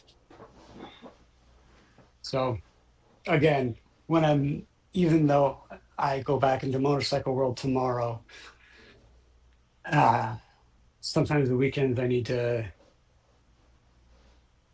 detach. So thank you. Not a Thompson. problem. All right, about ready to close, but I want to know, Bleak, what is your next planned ride? Missouri. I plan on probably next weekend. Just jaunting as long as weather permits. I've been waiting for it to warm up here a little bit in Iowa before planning this, but I had a mean hungering for Waffle House. There's one 2 hours away over in Missouri, just over the state line. So I'm gonna make a 4 or 5 hour day trip plan, a little day trip, just to run get some Waffle House. I think I have a Waffle House within 5 minutes of any direction I drive. You are so lucky. I have to drive south to get to one. They got skillets, man. You can get a couple biscuits, couple bucks. I don't have It's any worth the Denny's drive though. for me for the deal, which kind of blows itself up because what I spend in gas. On the other hand, It's worth the it. idea It's a to get ride. out on the bike, go get a good bite. And there's a even a YouTuber out there I watch sometimes called like Ride the Food, and I Hmm. love it. I Hmm. love that mentality. Like you don't She's have to awesome. have a isn't she? You don't have to have a Yep. reason. You can hop on that bike and make a whole thing just out of going and getting a meal for yourself. And and that's one of the beauties of this social media YouTube thing we have. So you get to see a little bit of perspective from everyone. And if you take that at face for the value that it is, that you're getting other people's experiences and their lived experience. Oh man, it has inspired me to do so much more. It's yeah. We used to do me and Diana before we had the dog. We'd run for pie and Nice. just disappear. Um, All right. that also was around the time that we decided to go for a 2 day trip to Kentucky and came back 7 days later. But it's nice sometimes. Like you said, if it's what's stopping you? Yeah. Well, that's like my club, chapter. We'll get together and just Sunday is, hey, let's go eat lunch, and it's 2 or 3 hours away, and nobody's even thinking about it. Any other time, there's no way in hell I would drive 3 hours to go to this place to eat. But when we're riding for it, it's the best Hmm. food ever. Hmm. Yeah. Jerry just jumped in and he's jumping back out. I didn't even see Jerry was in here. Well, Who's that? Jerry. a little fun fact about Waffle House: they started in 1955 in Norcross, Georgia, by two brothers that were veterans of World War One. They're also There's even a museum there. they're also part of FEMA's rebuild strategy. I was reading a The whole early thing warning about them. program. Yeah, well, their whole thing about after a natural disaster. That's what we have. There's that. Yeah, I know what you're talking about. I believe they have a Waffle House scale. It's called, Yeah. depending on the rating that they have. Depends on how bad the natural disasters go, or how limited their menu is. Well, they're How, a first spot for emergency services to land and deploy. They'll use their parking lots as a deployment center for water, rations, stuff like that. They'll just pull up a standing deal with the government where they're here to help. And so I support them in any way I can because not only do I like their food and the atmosphere, the old school diner atmosphere. I'm an old soul. I like the greasy spoon, and knowing that they have a tie to communities, all the more reason to give them my dollars. If you here's how bad. Here's how bad Hurricane Helene was. I'm 83 miles inland when Helene hit, and it destroyed our Waffle House 5 minutes from my house, which a lot of us already know that my place got destroyed. So if it's bad enough to destroy a Waffle House 83 miles inland, then it was something to be reckoned with. Mm-hmm. but if you haven't tried their hash brown bowl yet, I absolutely recommend it. I don't know. The grits bowl is pretty damn good. Well, the hash brown bowl is a bunch of hash browns on top of eggs, which I get them over easy, with a bunch of chopped up bacon, with a bunch of chopped up cheese, and a bunch of chopped up onions, all mixed in together. Steve's like, nope, nope, I'm out. Dude, No, Well, I know. Friday, Like no, I had no, to have a no. Like I'm thinking, like all the we have In and Out, and that's awesome, and I love In and Out. But it's like you guys have. It seems like you guys have much better like chain restaurants oh, we do. than we do, Come visit. and We can't do yeah. nothing. In and hey, out. I hit Louisiana. We'll go hit Avery Island. That's the place you'll be able to eat at that you won't be able to eat anything like elsewhere. well, That's Yeah, where they make Tabasco. well, even if he doesn't leave Lake Charles or Sulphur, there's so many Cajun restaurants and so much food. Boudin, No, if we're etouffee, and jambalaya, no, and the hell with that. crawfish. If we're staying in Lake Charles and Sulphur, I'm cooking for y'all. Then y'all have some actual legit good food. Maybe I can that'll talk. do too. I can talk Mandy into doing a fish fry. Oh, God, and you're pitiful if you like my sister's cooking. I do. And And we'll go to the drive-through daiquiri bar. You guys, yeah. if you've never been to Louisiana, Louisiana has drive-through daiquiri bars. It's a drive-through where you can get any kind of drink at all, and I mean period, in a frozen drink. Because the law in Louisiana is, if it's in a container and it's closed and there's not a straw in it, it's not open container. So they can sell you anything through the window. Now, what's comical about that is they put a piece of tape over the lid, over the straw hole. But see, now they've gotten the specialized tape for doing that instead of just masking tape like they used to.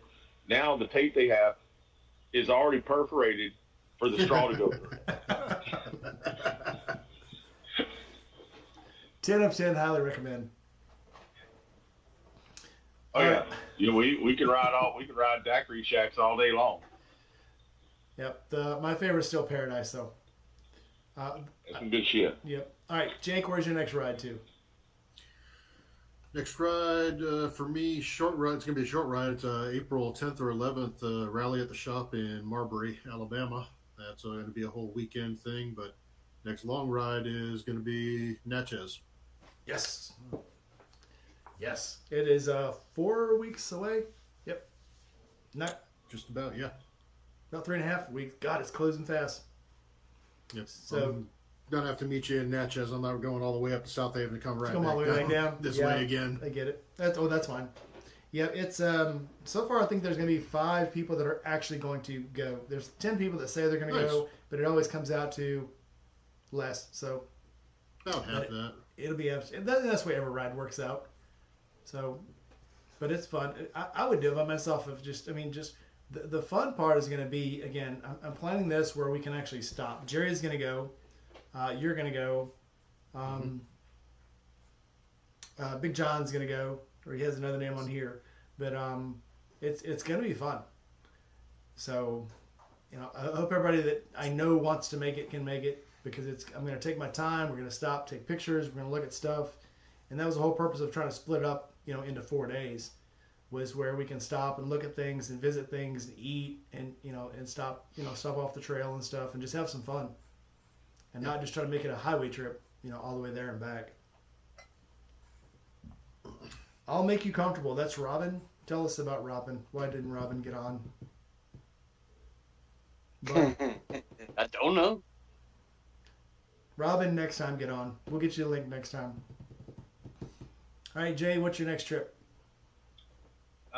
Poker run next weekend. The next big run, because of work and everything, is going to be coming up in September, heading up to Pittsburgh. So that'll be 15 or 20 of us running that one. Nice. No, I was thinking about that thing, Hoke challenge thing. That you said that I might have to plan that out for the return trip to say, see to everybody else and just go my own way.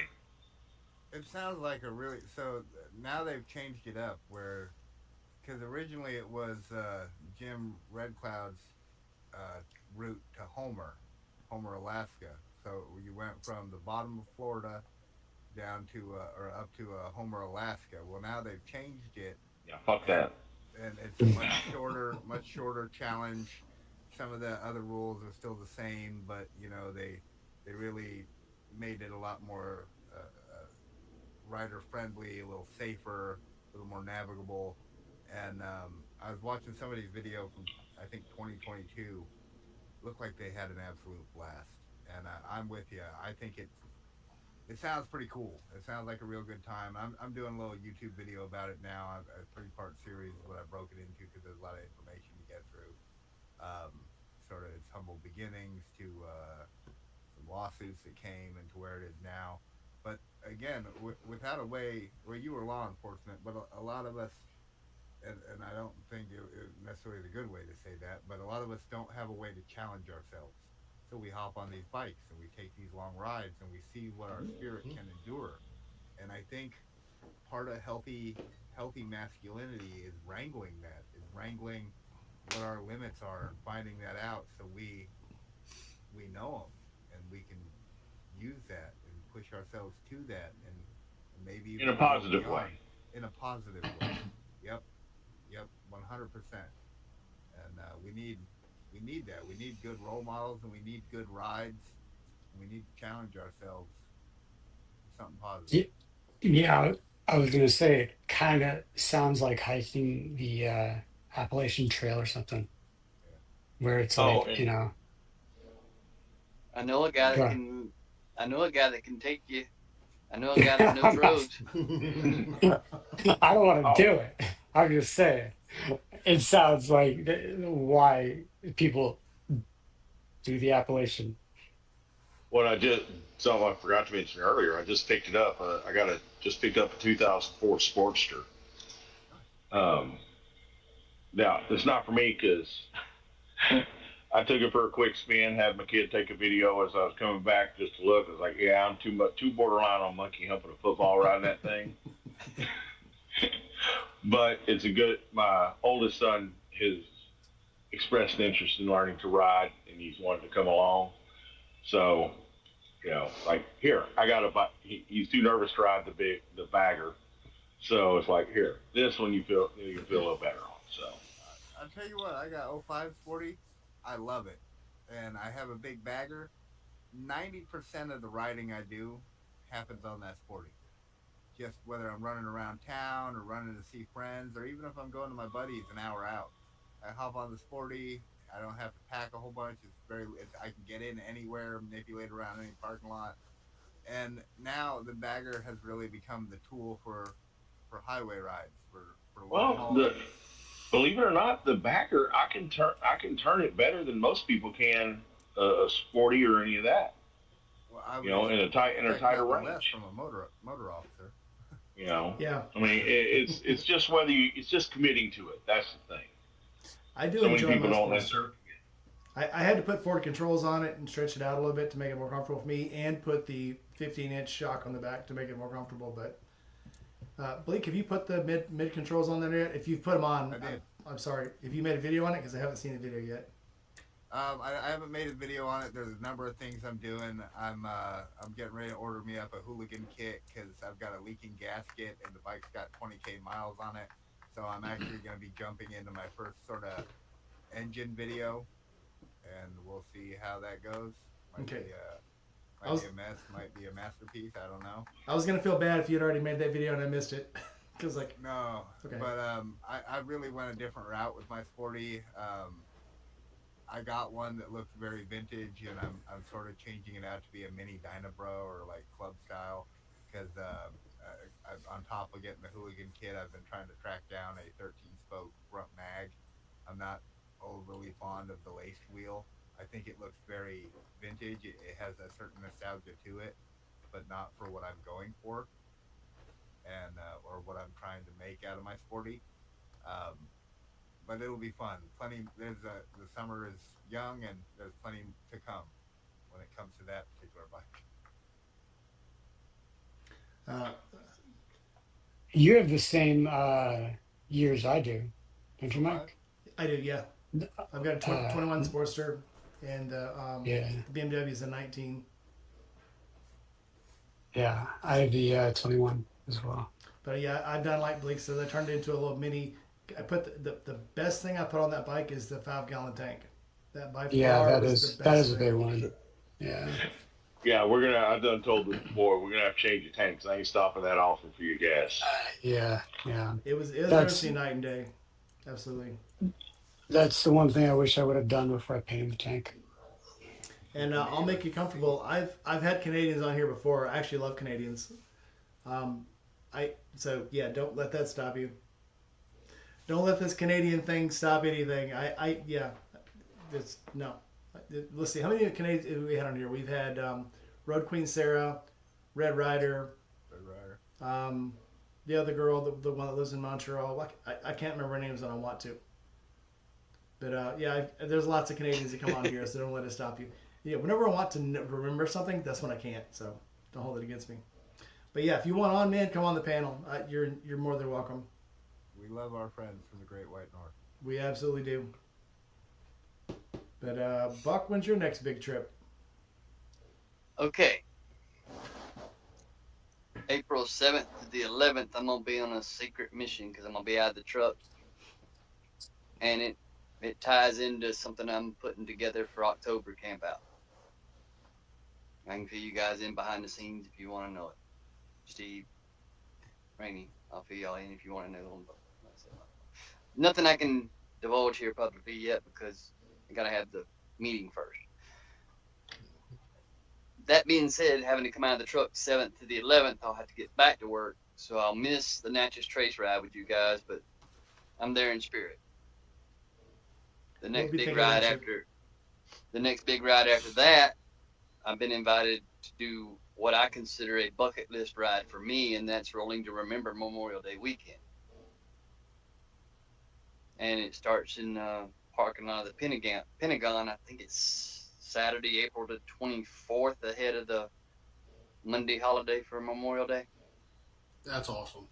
And I'm going to be riding from Georgia on my cruiser with no bags all the way to D.C. Yeah, that's a commitment. You should probably get bags, or at least get a sissy bar bag. Do you have a sissy bar bag? Well, speaking of, here's an unpaid promo, because they hadn't done nothing for me but send me an email and call me. They want to send me a sissy bar bag, and I'm like, I don't have a sissy bar for, product review and stuff like that. Well, I don't need a $110 sissy bar bag, but I don't even have a sissy bar. Get them to send you a sissy bar. Yeah, but that's my next big one, because a buddy of mine, he's been after me since 2018, 2019 to take that ride, and I think 2025 is the year. For those of you who know me, I'd rather make a memory while I got a chance, and that's when the opportunity presents itself. We don't take the opportunity. We can only blame ourselves. Any of y'all ever go to the Lone Star Rally? No. Down in Galveston? No. We have a fellow Forgotten Angels supporter who went this past rally, and she was down at the Forgotten Angels camp out the weekend before, and that's Chasing Ghosts. Remember that, Rainey, on her channel? She put out videos of that. Tara, yeah. Yeah, Tara. It takes me a while to catch up, but yeah. But Tara, she blew all the way from Houston to Valrico, spent the weekend there, blew all the way back to Houston, and then was at the Lone Star Rally the next weekend too. So I just want to give her a shout out, because she's in bed right now. She's got to be at work at 2:00 in the morning. I'm glad she's She was getting texting me earlier. Well, if she's in Houston, that's right. That's short hop over to the Lone Star Rally. That's pretty good sized event goes on there. Well, that trip she took to Valrico last October was by far the longest trip she'd ever rode. So that's why I want to give her a little bit of a prop right now. She'll see this in the replay. Hi, sis. Oh, she's awesome. She is very, very hospitable. All right, Steve, what is your next ride planned? Probably Baldy. That's all you have time for. Yeah, I mean, that's kind of ties into the food thing. Stopping at the Buckhorn, or it's the Buckhorn or Mount Holly Lodge. I forget. It's like a where you go to get really good cheeseburgers, but it's also a biker hangout. You see a lot of Vagos there, a lot of Mongols. Because I'm kind of like in the heart of the Inland Empire of like a lot of different areas. Baldy, will probably be when Lindsay comes out and acts her social media. We might go out there. Maddie Too Slick on Instagram. He is now mobile, permanently immobile. Like he bought an ambulance up from a government auction. He was just kind of screwing around. Like, I don't think I'm going to win this. And then he won it. It was like $5,000. And so he's kind of fitted it into like his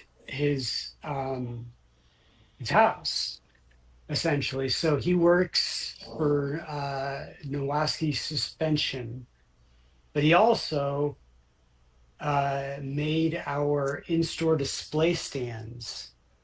Um, and so he's up in Wisconsin right now, but when he comes back, he's bringing back another bike.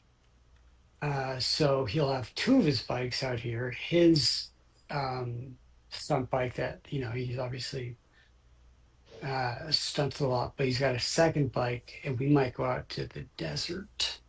But in a non-riding trip, I'm probably going to go up to Harlow, Sacramento, because that's where the stands are now in. So you can, so it's like a 2x2 they're actually really cool. It's a 2x2 stand, and then we have these like plates, and you have the boot on there, and it's kind of held down with a what looks like a shifter pedal, but so it's vertical. And they have two of the stands, and then on the bottom there's a QR code that you can scan in store and buy directly through our site, but at Harley Sacramento. It's kind of a pilot program because it's a new way to purchase our boots. But that's like the biggest thing is that we get is, I have a question about sizing. And it's like, well, we're not in store because the markup to be in brick and mortar is so high. I'd rather have a really, really good return system and exchange program um, than give away 2/3 of my profit. So, but this is kind of a pilot program to where the store doesn't have to purchase any inventory. They don't have to hold inventory. They just people come in, they can buy them. We send them a pair of try-on sizes so they can find their size.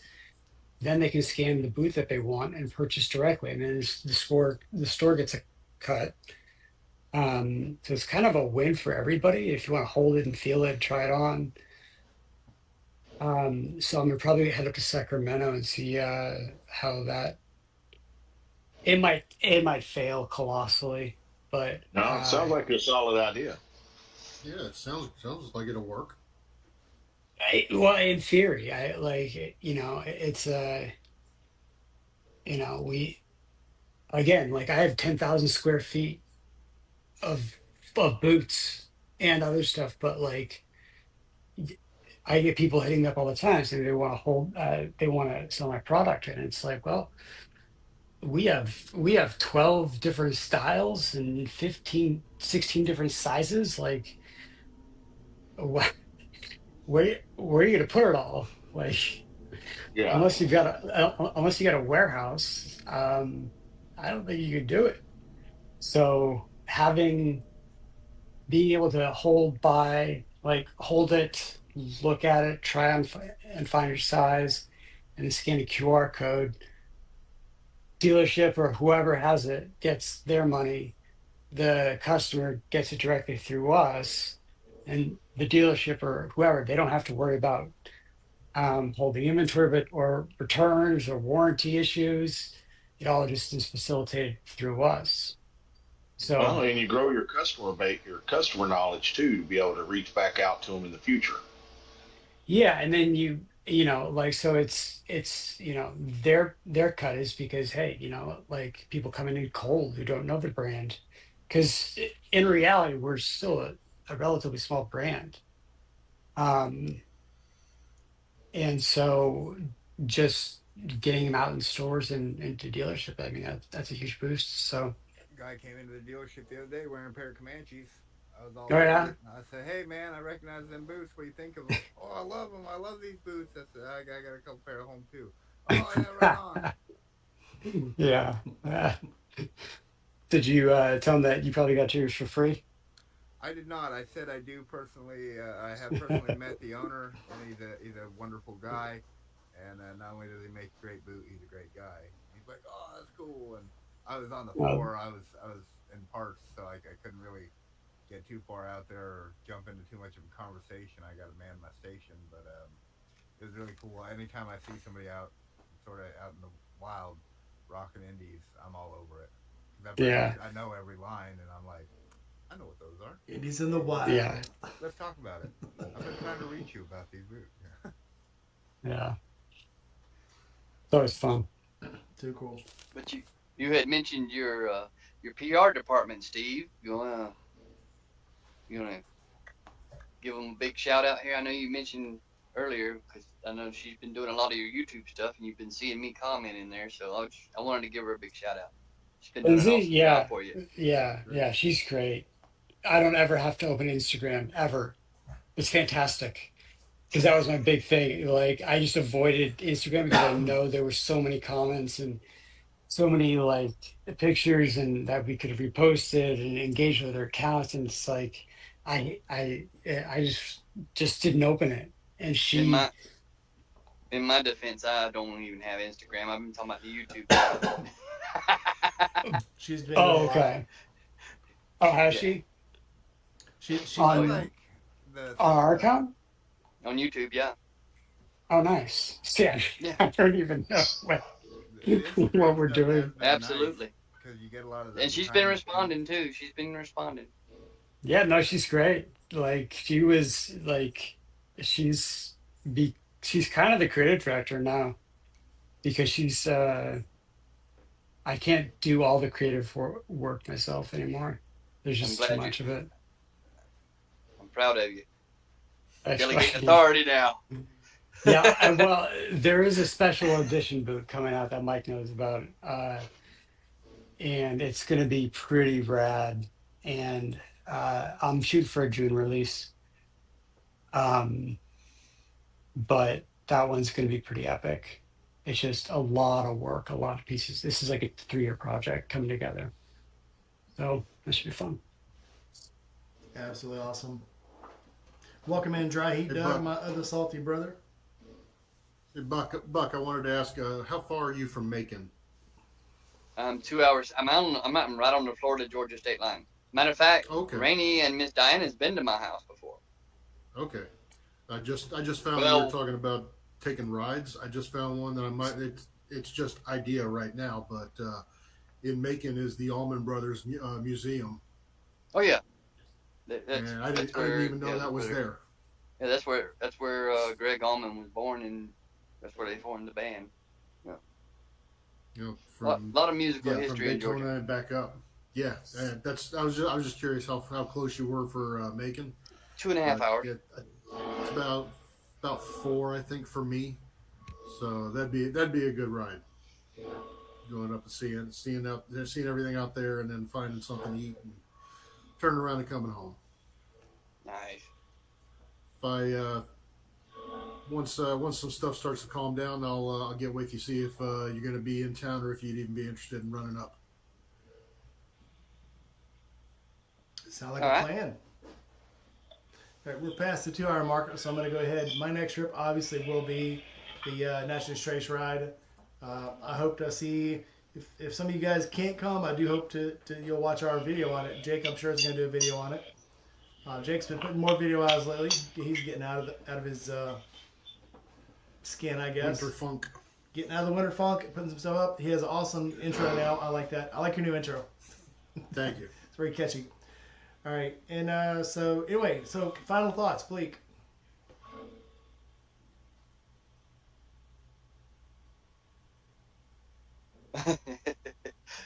Hello, None. He went dead. hello. We can't hear you, Bleak. Stoic. Oh, how about now? Can you hear me? There you go. My final thought was maybe I better unmute this mic. You can just ride. You know, you get a lot out of it. Right on. Jake. Yeah, it's exactly the same. The video I just put out this morning, I was talking about an Instagram reel I saw. The guy was talking about the one thing you can put on your bike to make it cool is miles. Go out and do Yeah, some I saw miles. that too. Yeah. All right, Jay. I, Final thought. Oh, Just stay safe. You know, enjoy your time, but stay safe. Look out for each other too. right on. Now, Steve. probably a lot of what Buck was talking about has been resonating with me lately is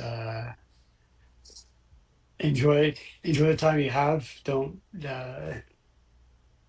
wait to do things, because before you know it, it could be gone. And so I'm trying to. I just turned 39, so I know. Just a baby. But it's it's like, all right, well, what's the second half gonna look like? I gotta make some changes. I can't keep doing at the rate that I'm doing now. So, Well, time to take a trip to Mississippi, and I'll show you all of our cool chain restaurants. yeah. After I drop the special edition in June, I have. Uh, I'm gonna take some time. I don't recommend coming to Little Sturgis uh, if you're not if you don't want to get hot. No, actually, yes, Steve, come to Little Sturgis. You'll be miserable, but you'll love it. We'll have tents. You'll be melty. No, Little Sturgis, even though it's very hot, it's worth it because it's such a cool little place. It's just a little down-home place. The entertainment at night is spectacular. The people there are spectacular. I'm good friends with the mayor now. So, I get a little special treatment there. They have an awesome cafe there that serves an awesome food. And it's just a cool little place to be. So, yeah, if you want to come to Little Sturgis, I'll make sure there's an extra fan. We'll keep you cool. But I do remember Steve saying once that he wants to stay in a Hilton or something whenever he travels. So probably in Starkville there is some hotels. So Starkville's only like 15 minutes away. So you can come in, stay with us till it gets late, right out to Starkville, which you may not have to have a flashlight in your mouth this time going back to the hotel, maybe. But yeah, it'll be fun. But, Yeah, it sounds. That I'll keep that in mind for my. The season kind of peaks in June, and then stays up in July, and then August, September kind of slows down. Everybody's bought their gear, and then Q4 picks back up. So, yeah. Well, no matter what, I might just go. Yeah, I might just go down to Nicaragua and surf for 2 weeks. That sounds fine. fun. Don't stay with your friends. Fine. Now, whatever time you come, we'll go somewhere. We'll take a nice trip to. We'll go to the meadery and have a big charcuterie board. They have the most awesome food there with little samplers and stuff. And then, of course, it being Mississippi and Tupelo area, we'll swing by and see some Elvis stuff, and we'll see a bunch of there's great food here. There's absolutely great food around here. And of course, there's a lot of history here and a lot of back roads to ride. So you'll enjoy it. Yeah. You'll love it. So, Buck, final thoughts. Someone just said that you're an angel among us. And I believe that. Okay. My final thought is air and opportunity. We're already breathing. That's half the battle. When the opportunity presents itself, make the choice to make the most of that opportunity. Because they can take our money, they can take our time, but they can't take our memories. Only time and money takes that eventually. While we're living in the moment, make it count. Good deal. Well, something's taking my memories. Besides, don't take my advice. That's just how I live, because this dude took a museum quality night rod special and just gave it away. Which is why you're an angel. It was to help the forgotten ones. Oh, yeah. Yep, I still can't believe you gave that thing away, but that's why we look up to you, Buck. You do things that the rest of us would not. In that tote, in that final thought, David picked that bike up from my house the day before it got destroyed. Wow. Just food for thought. If you look back in my video for right after the October camp out, that video was shot at my property the day before. It was 24 hours before my place got leveled and turned into an empire of dirt.